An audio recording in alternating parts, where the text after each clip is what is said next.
राधे राधे, जय श्री कृष्ण। नमस्कार, बहुत स्वागत है आपका आपके अपने YouTube चैनल आध्यात्मिक टॉक्स में। और मैं विभा मिश्रा हमेशा की तरह ये कामना करती हूँ कि आप सभी पर श्री हरि की कृपा हमेशा बनी रहे। दोस्तों, आज हम इस वीडियो में जानेंगे कि तुलसी शालिग्राम जी का विवाह किस प्रकार किया जाता है, किस दिन किया जाता है, और हम सरलता से तुलसी शालिग्राम जी का विवाह अपने घर में कैसे कर सकते हैं बिना ब्राह्मण को बुलाए। कहते हैं कि अपने जीवन में एक बार तुलसी शालिग्राम जी का विवाह हमें अवश्य कराना चाहिए। यदि आपकी बेटी नहीं है या आपकी बेटी है भी, तब भी हमें, अगर आपकी सामर्थ्य है तो आपको हर साल करना चाहिए, नहीं तो अपने जीवन में एक बार ज़रूर आपको तुलसी शालिग्राम जी का विवाह करना चाहिए यदि आप संपन्न हैं तो। कहते हैं ऐसा व्यक्ति कभी भी नरकगामी नहीं होता, सभी सुखों से जो है भगवान उसको तृप्त करते हैं, सुख समृद्धि होती है, उसके वंश की वृद्धि होती है और उसे भगवान के धाम की अंत में प्राप्ति होती है। तो मैं आपको इस वीडियो में इसी की जानकारी दूंगी। यदि आप मेरे चैनल पर पहली बार हैं तो आपसे अनुरोध है कि आप चैनल को सब्सक्राइब करिएगा। वीडियो पसंद आए तो इसे लाइक कीजिएगा और शेयर करना बिल्कुल भी मत भूलिएगा। तो वीडियो को शुरू करते हैं, स्टेप बाय स्टेप मैं आपको बताती हूँ। देखिए, तुलसी शालिग्राम जी का विवाह कार्तिक मास की शुक्ल पक्ष की जो एकादशी आती है, जिसे देव उठनी एकादशी भी कहते हैं, इस दिन हमारे श्री हरि विष्णु देव उठते हैं सो के 4 महीने के बाद, तो उनका पूजन किया जाता है और इसी दिन हमें तुलसी जी का विवाह शालिग्राम जी के साथ किया भी जाता है। तो वैसे तो विधान ये है कि अपने जीवन में एक बार ब्राह्मण को बुलाकर और पति पत्नी साथ में तुलसी शालिग्राम जी का विवाह हमें करना चाहिए। लेकिन प्रश्न उठता है कि यदि आप ब्राह्मण को नहीं बुला सकते, आपकी ऐसी सामर्थ्य नहीं है, तो आप अपने घर में तुलसी शालिग्राम जी का विवाह किस प्रकार से करें, उसकी विधि क्या है। सबसे सरलतम विधि मैं आपको बताती हूँ। तो सर्वप्रथम आप जो है देव उठनी एकादशी के दिन, जिस दिन देव जागते हैं, देखिए भावना का ही सारा खेल होता है।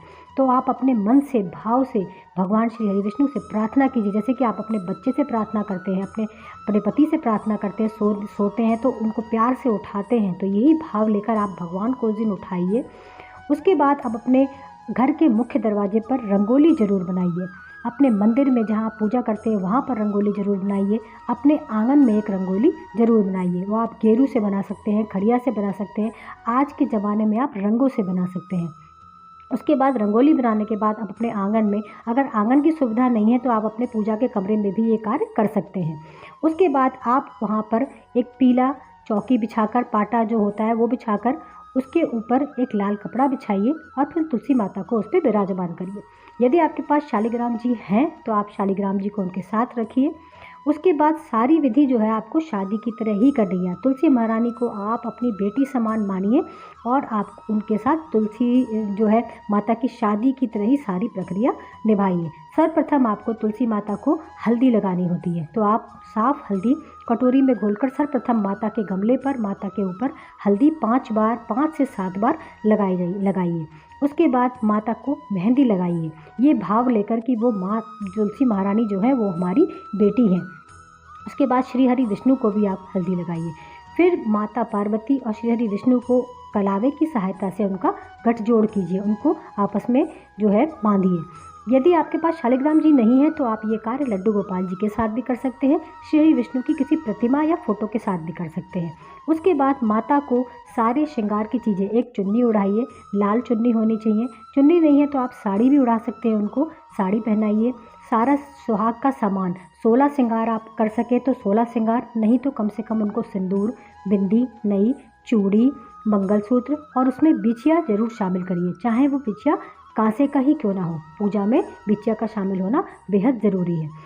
तत्पश्चात आपको विष्णु सहस्त्र नाम का पाठ करना चाहिए, माता की तुलसी चालीसा का पाठ करना चाहिए, भगवान श्री हरि की आरती करनी चाहिए, दीप जलाने चाहिए। जितने भी आप दीप जला सके उतना सबसे अच्छा है, मंडप की तरह।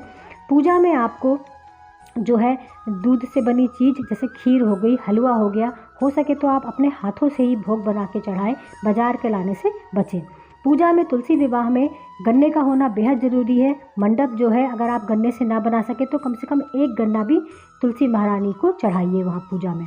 भोग में आपको सिंघाड़ा चढ़ाना चाहिए, बताशे चढ़ाने चाहिए, गुड़ चढ़ाना चाहिए और घर में बनाई हुई हलवा, खीर, कोई भी चीज़ जो है भोग में। खीर आप ध्यान रखिएगा कि चावल की नहीं होनी चाहिए, क्योंकि एकादशी के दिन चावल का जो पूजा में कहीं पर भी इस्तेमाल नहीं होना चाहिए। तो आप जो है मखाने की खीर बना सकते हैं, उससे श्री हरि विष्णु को भोग लगा सकते हैं। भगवान को केले का भोग बेहद पसंद है, पीली चीज़ का, तो आप उन्हें केले का भोग लगाइए। उसके बाद माता की और शालिग्राम जी की, श्री हरि विष्णु की आपको परिक्रमा करनी चाहिए। कहते हैं कि उस दिन 108 परिक्रमा की जाती है। यदि आप 108 परिक्रमा ना कर सके तो कम से कम 7 परिक्रमा आप जरूर करिए। यदि परिक्रमा करने की आपके पास जगह नहीं है तो आप अपने स्थान पर खड़े होकर क्लॉकवाइज 4 बार अगर घूम लेते हैं तो श्री हरि विष्णु की परिक्रमा संपन्न मानी जाती है। कहते हैं कि इस दिन तुलसी महारानी के साथ श्री हरि विष्णु की परिक्रमा करने से हमें ब्रज की परिक्रमा यानी वृंदावन की परिक्रमा करने का भी फल प्राप्त होता है। तो इस प्रकार आप अपने जीवन में एक बार जरूर ऐसा कार्य करें।